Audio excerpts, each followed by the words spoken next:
Oke, Assalamualaikum warahmatullahi wabarakatuh.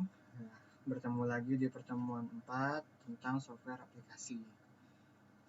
Nah, di sini ada keterangan jenis software, definisi software, contoh software, dan data pengguna software aplikasi. Oke, di sini ada bahasa mengenai masalah pengelompokan software.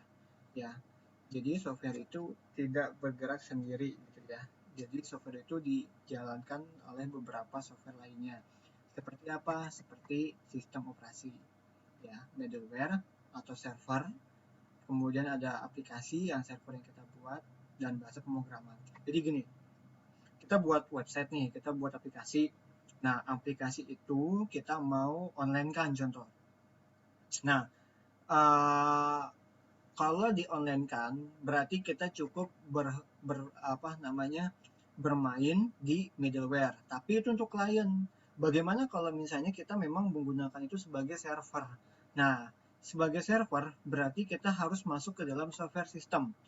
Nah, software system di sini kernel. Nah, kita akan kalau misalnya kalian mengulang kembali itu ada di mata kuliah sistem terintegrasi ya atau sistem terdistribusi. Nah, itu ada 7 layer. Ya, ada 7 layer. Di mana 7 layer itu masing-masing punya fungsinya gitu ya. Di mana dari layer 1 sampai layer keempat itu fungsinya yaitu dia sebagai perantara ya, transport data. Dari 5 ke 7 dia bermain kepada softwarenya. Jadi 1 sama 4 dia transfer data, 5 sampai 7 dia bermain ke softwarenya. Nah, kemudian bahasa pemrograman yang digunakan ya banyak sekali ya.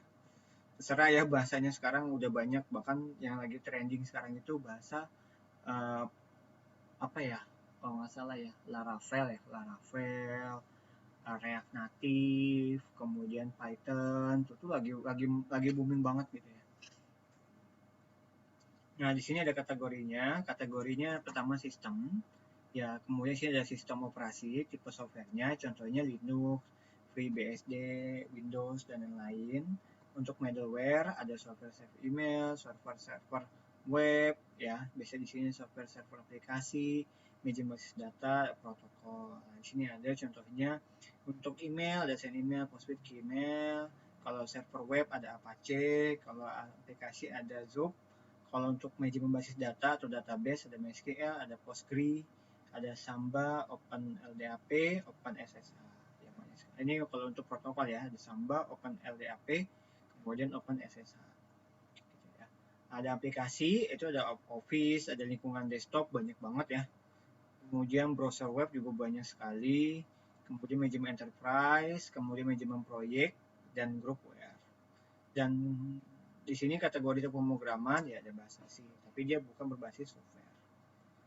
Softwarenya kalau misalnya Pak Node++, kemudian Pak Sublime itu masuk software gak? Iya masuk software, tapi bukan masuk dalam pemrograman, dia masuk ke dalam aplikasi.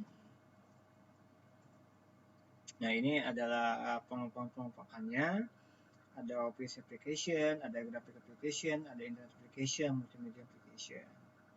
Kemudian dalam di bawahnya itu dibawahi atau di garis bawahi oleh middleware, database atau infrastruktur, dan programming. Nah, baru di sini di bawahnya ada operating system. Jadi bergerak di operating system. Nah, di operating system itu akan menaungi yaitu software server ya, atau sistem operasi gitu ya, sistem operasi. Ya, sistem operasi nanti di sini, kemudian baru kita masukkan aplikasinya. Nah, sistem operasi itu ada Linux, ada FreeBSD, dan lain-lain banyak sekali, bahkan Ubuntu gitu ya. Ada Linux Mint gitu ya. Ada Linux Debian, kemudian ada Petrex, ada kernel Linux yang macam-macam lah gitu ya. Kemudian sini ada kernel Linux, ini dari sistem operasi ya, kernelnya. Kemudian ada distro, ada paket berisian tentang sistem operasi dan berbagai aplikasi didistribusikan dalam bentuk file. ISO, CD, DVD, flash disk, dan lain-lain. Repository adalah kumpulan atau gudang software. Nah, ini sistem operasi dan aplikasi desktop. Di sini ada jenis softwarenya, sistem operasi ya berarti MS Windows, FOS-nya atau free ya, free open source gitu ya. Free open source system, yaitu Ubuntu ya. Linux itu free ya, Linux ya. Linux itu free. Kita nggak usah pakai lisensi untuk Linux. Tapi memang pengoperasiannya memang lebih sulit Linux itu ya. Tapi free gitu ya.